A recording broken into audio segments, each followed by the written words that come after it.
Time to have some fun with it. Yeah, man. In honor of the Matrix, I guess. I kind of wish, man, if I had a movie, I'd put this in the fucking movie. Crazy. Massive Attack got some crazy shit.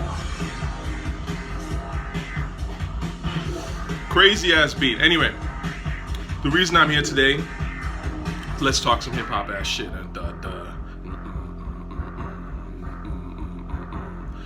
Hip hop shit. So, this is a joint that actually I've been playing. Shout out to Michael Brown because he put me on a cat named Phil the Agony. I don't know anything about this guy, and I just started listening to his music. His shit was going, and I felt it. You know what I mean? Everything I can't believe. So yeah, I always appreciate the comments, man, because y'all know some of y'all are really hip hop fans in the comments, and I appreciate your recommendations. Trust me. Anyway, so now. This year obviously has been trash. Look, listen, I know people say, yo, you so negative, all this stuff. Listen, I'm just trying to keep it 100, man. A lot of people are scared to say what they really think and keep it honest and be real about shit. And that's a problem, obviously. This is when you start to have a degradation of the art form, right? It's not that I want stuff to be weak. Of course I want great music. I want to be inspired, right? I want to hear great stuff that makes me feel better. But a lot of this stuff that you're hearing is not even hip-hop. It's urban pop. Hip-hop died a while ago, unfortunately, in the mainstream. It's been like that, I would argue, for pretty much 2 decades, right? The last big hip-hop artist, in my opinion, was probably 50 Cent. And ever since then, I mean, I can't think of an artist that was big, that people embraced, even on a mainstream level, that wasn't just basically urban pop, right? Lollipop ass shit. Kanye West, of course. Gold Digger, pop, right? So you're seeing the after effects of that. You're seeing a lot of mediocrity now, right? So let's talk about it. What did I actually like from this year, right? I got a list here. I guess I'll start off with my honorable mentions. These songs were okay. I didn't love them, but they were aight. Rare by Nas, even though I gave that album a low score. It's still, I haven't gone back to it, honestly. I don't even listen to Rare, but every now and then, if I see it and I play, I listen to like 10 or 20 seconds of it. It's not bad. I think it's probably the best song on King's Disease too, but I didn't really care for it, so it's honorable. Styles P, Hit Different. Drake, What's Next. KRS, Knock 'Em Out. Trippie Redd, Mr. Rage. TSU and Fair Trade by Drake. Those are my honorables. Now, let's go for the top 5. So in my 5th spot, actually, I really love the Juice WRLD Bad Boy beat. Pierre. Yo, Pierre, you want to come out here? Just a good song overall. I think it's a great chorus. The rapping itself is kind of whatever to me, but the chorus and the beat alone make the song memorable, right? So that's my 5th spot.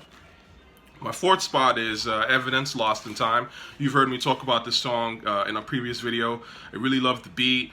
It was just a good song overall. I wish Evidence kind of came with a little bit more energy on it, but definitely one of the most memorable songs I heard all year.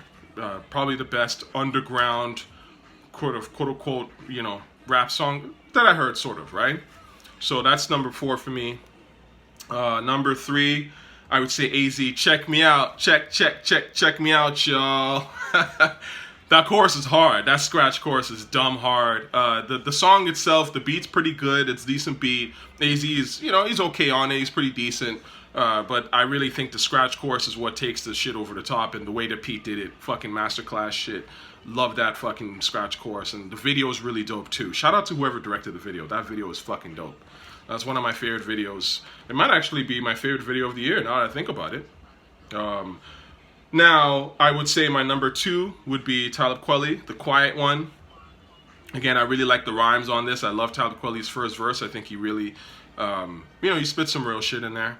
I didn't really care for Busta Rhymes' verse. I didn't think that Busta Rhymes was a necessary part of the song, to be honest with you. But, definitely one of the realest songs I heard all year. The Quiet One. Check it out. And lastly, my number 1, The Barb in Me. The trolls are going to be like, you a barb, all this goofy shit. But listen, Nicki Minaj had the hardest song this year, man. Fractions. It is what it is, man. Kill yourself if you feel that, Nicki doesn't deserve it. If you're mad, you're jealous. This is just the fact of the matter, right? Fractions is fucking hard. That beat is nasty. It's just an ill beat. It's an amazing flip on an old Jay-Z, hardest record, you know what I'm saying? Like, just the way that they flipped it and the way that even Nicki rapped on it to a certain degree, certain parts of it were really fire. I think that was the best song I heard all year. I played that shit all the time. That's it, man. But otherwise, listen, I've listened to just about everybody, SG, Nardo, Wick, Isaiah Rashad. I tried all that goofy shit, right? A lot of that stuff is just garbage to me. Like, I can't even get to it because it's just boring. There's nothing interesting or unique going on with them, right? Of course, lastly, I would say that Pierre, his album, like I said, I kind of thought was mediocre and I didn't necessarily care for it. I would put Drunk and Nasty as my honorable mention for sure. But, you know, that's kind of it, man. Those are the only songs that really hit me this year. Other than that, I've been playing French Montana's I'm So Special a lot. And Phil the Agony, I Can't Believe. And yeah, those are sort of the joints that I'm rocking right now. That I'm like really sort of playing a lot of, right? So yeah, the Harry Fraud shit, you know, I have to say I look at French in a different light, man. Like, I just discovered a whole bunch of these songs playing in the wind, Poison. Shout out to Enigma on that one. New York Minute. I mean, French kind of squandered the beats, in my opinion. I mean, he kind of wasted them, you know. But, you know, they are decent songs. Off the Rip is and Lockjaw are one of the few times when French, to me, doesn't actually waste the beat.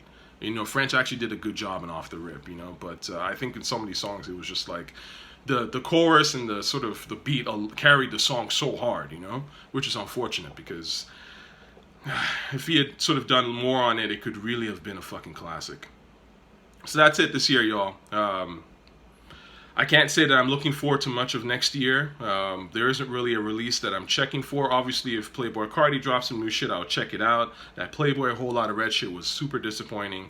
I don't think that shit has aged well at all. I don't know. You tell me if you've gone back to listen to it. Every time I've tried to listen to it, I try to go back. I'm just like, this shit is garbage. And then ASAP, you know, waiting for new ASAP. That's what it is, man. Thanks for tuning in as always. And if I don't see y'all until the new year, peace and love. One.